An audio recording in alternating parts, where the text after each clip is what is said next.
we have some questions, and mostly those questions are around the morality of manipulating your reality to be what you want it to be.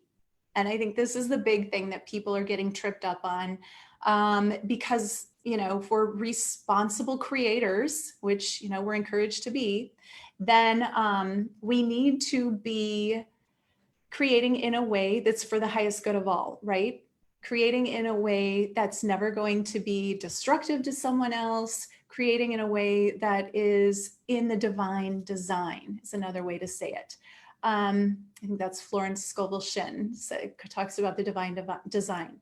So here is the difference that I've had a couple people ask about it, and I keep sending this out via email. So I just want to be clear on how I view the difference. So when you are a creator, when you're creating in the realm of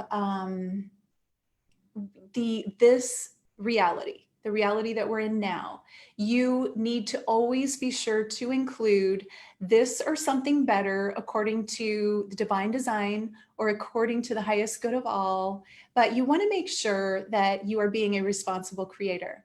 And you don't want to manipulate reality, the reality that you're in a way that is going to be detrimental to someone else, because you're creating then a repercussion. And whether you believe in karma or not, the law of reciprocity exists, and what you put out is what you'll experience back. So even if you're just totally doing it for selfish reasons, because it's what you want, that's okay. Just add that in there. Make sure you're creating for the highest good of all involved, so that something negative doesn't come back as a repercussion of taking advantage of someone else or causing a disturbance or a difficulty for someone else that they didn't sign up for at their expense.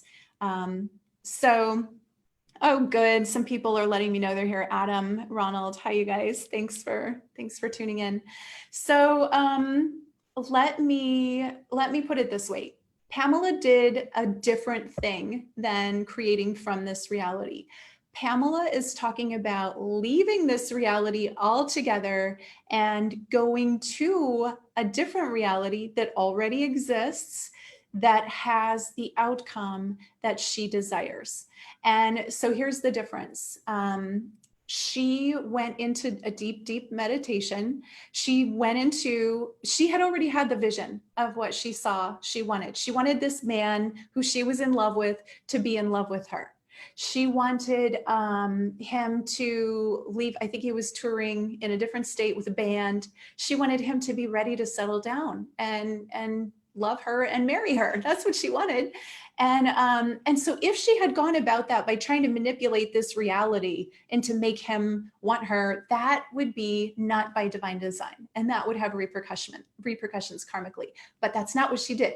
She, instead of that, went into meditation. She had already seen the reality where he was in love with her. He was ready to settle down with her and all of that.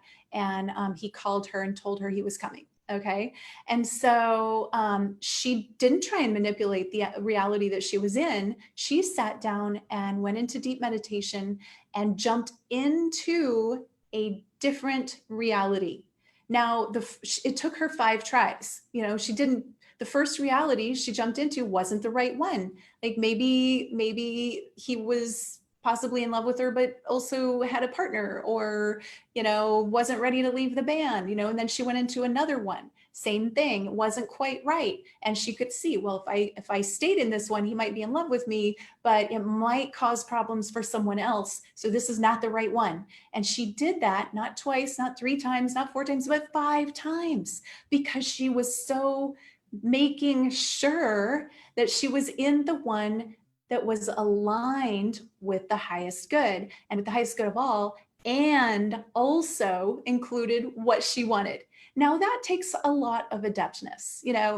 Granted, most people are not going to be able to sit down their first try and leap like that from one reality to the next. That takes a lot of ability and skill, right?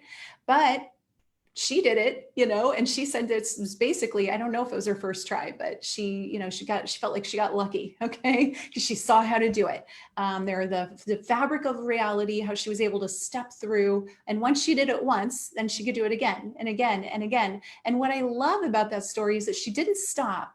Even if she could have had the outcome that she wanted, she didn't stop in a reality where it was going to be upsetting to or negative for somebody else. She kept looking, kept looking, kept looking. She was so sure that it already existed, and it was just a matter of her finding it. She was hunting for it rather than accepting what showed up the first or second or third or fourth time. She was looking for the one that was the right fit for all involved. Now, okay, so some of the comments I've had on that is, well, is that taking advantage of his free will, the guy that she wanted to fall in love with or wanted to have in love with her?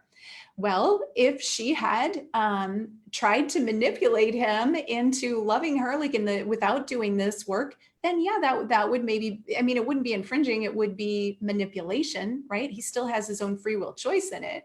But she didn't do that. She waited to find, or kept looking to find, the reality where he was already in love with her. He had already made the choice to settle down with her, to leave the band, to come and be with her. He had already done that in the reality she found, which was the one she had envisioned. So in that case, no, she is not manipulating him. She's not manipulating anybody. She's just choosing a different reality. And so in that case, as long as she is covering her tracks, making sure that, she's checked it out and she's not hurting anybody, and it is for the highest good of all in that reality, then it's all morally appropriate and there will not be karmic repercussions. And so, I mean, I hope that helps. That's really the bulk of the questions that I've had about it, is this. I think it's a confusion between trying to manipulate the reality that we're already in versus getting clear on, I'm moving from this reality to a different one where the outcome is already the one that I'm looking for and appropriate. So thumbs up if that makes sense to you. Hopefully that'll cover it, the questions that people have been asking. And I love getting these questions. I love it when people kind of challenge the, the teachings and ask, because if you don't ask, you might just wonder, or you might go away thinking, well, that's manipulative. I'll never do that. That's not the right way to, and there's always more to the story usually than what we get on the first layer. Something I'd love to get into in the future, if you guys are interested in it, is more of Neville Goddard's teachings. If you were with us on day 2, I had Josiah Brandt on, and he teaches the work of Neville Goddard and his own work too. But it's really about how imagination is the source of divinity within the humanity. And Neville teaches all about that. Josiah teaches about it. And it's also it's very, very much part of my conscious life creation class and course about creating your own reality. So it's a lot of fun to dive into those topics. I'm not going to do it today because I felt like I wanted to address Pam's, but on one of the future days where I don't have someone on a live with me, I will definitely come in and talk about it. So what I would love for anyone watching is to either message me, email me, comment here. You can private message me if you want, but send me your questions so I know what you'd like to know about in the realm of conscious life creation, in the realm of your imagination, creating your reality, which again is a little different than reality, parallel realities, and stepping into those. And it's just a lot of fun to create from there. That's actually taking the life that we're in right here, right now, and creating with our imagination from this reality. So you don't have to go into a parallel reality to do this work. And that doesn't mean you can't, it just means it's not required. And it's a different technique. It's a different style of reality of life, conscious life creation.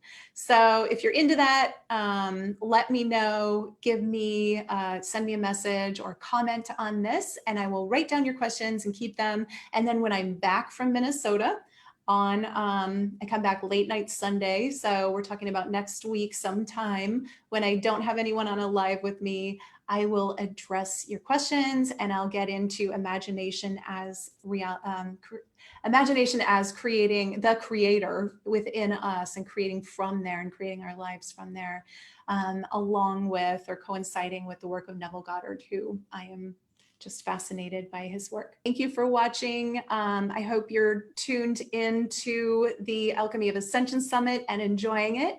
And I hope you'll join me tomorrow on Margarita's live, the light extravaganza. It's going to be a lot of fun. So with that, sending all my love and blessings. Namaste.